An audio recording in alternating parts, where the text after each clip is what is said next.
שבת קודש, פרשת תרומה.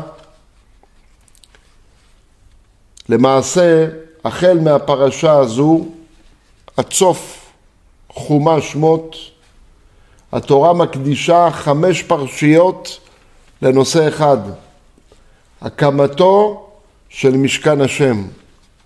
כשהתורה מדברת ומפרטת בפירוט ארוך ומדוקדק את המשכן, את מידותיו, את כלי המשכן, פרשת תרומה תצווה, רוב פרשת כי תישא וויקל פקודי, כולם עוסקות בעניינו של המשכן.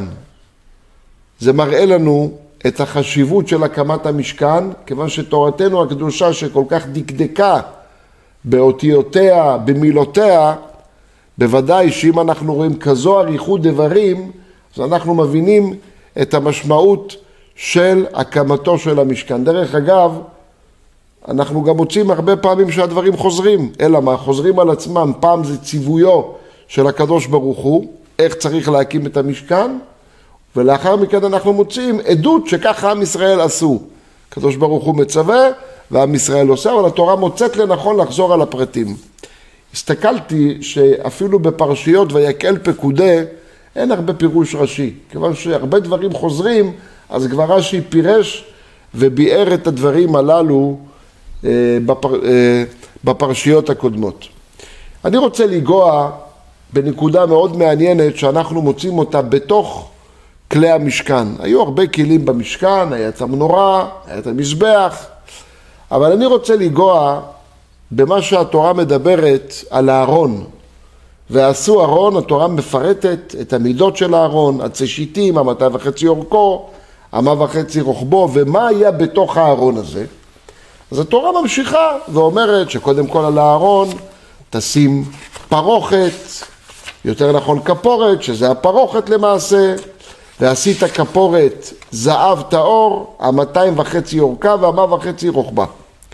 ומה יש על הכפורת? ועשית שיניים קרובים זהב. על אותה כפורת, על אותו ארון למעשה, צריך להיות שיניים קרובים זהב. הכפורת היא הייתה מכסה את הארון, ועל גביה היה את הקרובים. ועשה קרוב אחד מקצה מזה, וקרוב אחד מקצה מזה. והיו הקרובים פורסי כנפיים למעלה, שוחחים בכנפיהם על הכפורת. ופניהם איש אל אחיו, אל הכפורת יהיו פני הקרובים. מוריי ורבותיי, התורה מדברת על עשיית ארון. בתוך הארון היו את לוחות הברית, זה מה שהיה שם, העדות, לכן נקרא ארון.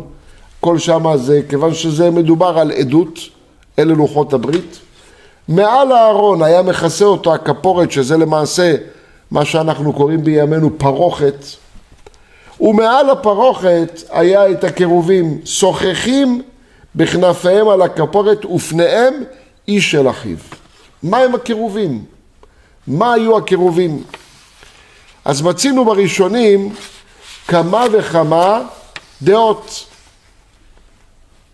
הרמב"ם כותב שהקרובים, הוא אומר שזה היה דמות של מלאכים. הוא מסביר את זה על דרך הפשט. הקרובים במקדש ובמשכן מופת ועדות למציאות המלאכים. כך הוא אומר. זה היה סוג של מלאכים, כך היא דעתו המפורסמת של הרמב"ם, שזה היה הקרובים. ולמה צריך את זה? כדי לתת לי שימת לב, לתת שימת לב לזה שבאמת עדות או מופת, כפי מה שהוא אומר, למציאות המלאכים בעולם. זו דעתו של הרמב"ם. הרשב"ם בפרשתנו מפרש 2 פירושים. בפירוש הראשון הוא אומר שהקרובים זה מין עופות, סוג של עופות. אברבנאל, גם מאוד מפורסם, פירושו של אברבנאל על הקרובים, הוא אומר שהקרובים זה היה דמות של זכר ונקבה. והסבירו את זה כבר המפרשים כדי להסביר, גם רבנו בכיה כותב בזה, שכדי להסביר את הקרבה המיוחדת בינינו לבין הבורא, זו הייתה דמות של זכר ונקבה, כי אין לך קרבה בעולם יותר מזכר ונקבה. ורש"י מפרש, רש"י אומר, מה זה קירובים? אומר רש"י, דמות פרצוף תינוק להם. דמות של תינוק. מקור דברי רש"י, זו הגמרא במסכת סוכה. הגמרא במסכת סוכה, בדף A עמוד ב', שואלת מהי כרוב? אמר רבי אבאו כרביה, שכן בבבל קוראים לינוקה רביה. בבבל היו קוראים לתינוק רביה.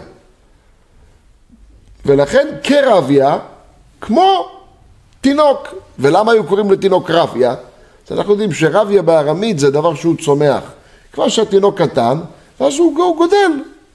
כמו שראית אותו היום, תראה אותו מחר שהוא גדל, ועוד יום, ועוד חודש, ועוד שנה, ככה תינוק גדל. אז מכאן למקורו של רש"י, שפני תינוק היו להם, זה נקרא הקירובים.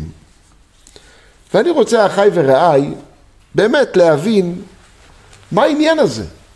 מה העניין שבמקום הקדוש ביותר לעם ישראל, בקודש הקודשים, מעל ארון הברית, היו פני תינוק. אני רוצה להתמקד בפירושו של רש"י, כיוון שבקוצר הזמן אי אפשר לדבר על כל הפירושים, אבל פירושו של רש"י, מה היה העניין? באותם פני תינוק, אתה שם תינוקות מעל ארון הברית בקודש הקודשים, באותו מקום שנכנס אליו רק הכהן הגדול, וגם הוא רק ביום הכיפורים, שם במקום הקדוש הזה, בשיא הקדושה, במקום הכי הקדוש לעם ישראל, או יותר נכון אפילו לעולם כולו, אתה שם פני תינוק. מה העניין בפני תינוק? יותר מזה, אנחנו מוצאים בפסוקים שהקדוש ברוך הוא כבר מכין את משה. אומר לו, ונועדתי לך שם ודיברתי איתך מעל הכפורת מבין שני הקירובים. כשמשה היה שומע את דיבורו של הקדוש ברוך הוא, המקור לדיבור הזה היה מבין שני הקירובים. שם מהמקום הזה, הקדוש הזה, משם הקדוש ברוך הוא מדבר. ושם מה יש? פני תינוק. תינוקות נמצאים שם. רואים, מסתכלים, איזושהי דמות של תינוק. נו, למה? רבנו בחיה, יותר מזה, על הפרשה שלנו, הוא אומר, אם כבר היו רוצים לעשות דמויות, הוא אומר, והיה אפשר, אני קורא את לשונו, שהיו הקירובים האחד כצורת אדם גדול, והשני כצורת ילד קטן, ויהיה זה להעיד על אהבתו לישראל כאהבת אב לבנו, שהיא אהבה חזקה. אומר, אם כבר היית עושה הקירובים, אחד אבא ואחד בן, כדי להראות את אהבת הקדוש ברוך הוא, שהיא כמו אהבת אב לבנו, שזו אהבה חזקה כמו שהוא אומר. אבל מה נכנס כאן במקום הקדוש ביותר לעם ישראל? פני תינוקות. אנחנו גם יודעים שיש לנו איסור לעשות פסל. אם היו עושים את הדמויות האלה מחוץ לקודש הקודשים, זה היה עבודה זרה. אז דווקא שמה במקום הקדוש הזה, משמע שיש פה איזשהו רמז גדול. אחי ורעי, באמת, הסתכלתי בדברי המפרשים ומצאתי כל מיני סגנונות ופירושים כדי להסביר למה דווקא הקרובים הם היו פני תינוק. אבל אולי ניתן לפרש באופן פשטני ביותר. אנחנו יודעים שהאדם, כשהוא גדל, הוא גדל, אמנם כשהוא תינוק הוא תחת אביו ואמו, אבל כשהוא גדל הוא כבר הופך להיות אישיות בפני עצמה. כלומר, יש לו כבר סגנון משלו, הוא כבר עצמאי, הוא כבר פורס כנפיים, יש לו את דרכו, הוא בונה לו דרך משלו. רק כשהאדם הוא תינוק, זה הזמן היחידי שכמעט אין לו אישיות עצמאית. לתינוק אין לו אישיות עצמאית. הוא כרוך בהוריו, הוא סמוך על שולחנם, הם אומרים לו מה לעשות בכל רגע, אפילו את השם שלו הוא לא קובע, הם אלה שקובעים לו. בא הקדוש ברוך הוא ואומר, אני רוצה להגדיר לכם במקום הקדוש ביותר, איך אני רוצה שאתם תהיו כלפיי. איך תהיו כלפיי כמו תינוק? תינוק אין לו אישות עצמאית. תינוק כולו בטלה כלפי הוריו. הקדוש ברוך הוא רוצה להגדיר לנו את היחס בינינו לבינו. והיחס בינינו לבינו זה לא כמו אדם מבוגר, או כמו אדם שיש לו בן כבר גדול, אז הוא שומע לו, אבל יש לו כבר את הדרך שלו. אלא תלכו בדרך שלי, כמו תינוק שכולו בטלה כלפי הוריו. אולי זה הפשט במה שאנחנו מוצאים שהקרובים היו פני תינוק. אבל יש כאן עוד רמזים רבים. יש כאן עוד רמזים רבים ונפלאים שאנחנו מוצאים כאן. הזכרנו את אותה כפורת שהייתה מכסה את הארון. ומה העניינה של הכפורת? הכפורת היא הייתה מסמלת על כפרה של עם ישראל. למה דווקא במקום הזה צריך לסמל על כפרה? כי פעמים רבות שהאדם אומר, כל כך הרבה עבירות הוא עשה. הוא אומר, אין לו כפרה, הוא לא מוצא תקנה למעשיו. באים ואומרים לו, הכפורת מכפרת. אבל תסתכל מה יש מעל הכפורת כמו תינוק. אנחנו יודעים שכשתינוק שובר, ישבור אפילו כלי יקר, אין מה להעניש אותו, הוא תינוק. גם כשתינוק נכנס לבוץ ומתלכלך, אמא שלו תיקח אותו ותנקה אותו. כך אתם עם ישראל. גם כשאתם מתלכלכים, או גם כשאתם עושים חטאים, אבל עדיין הקדוש ברוך הוא מתייחס אליכם כתינוק. הוא ייקח אתכם. לכן מעל הפרוכת, מעל הכפורת, היו את הקרובים שהם היו פני תינוק. ועוד נקודה ובזה נסיים.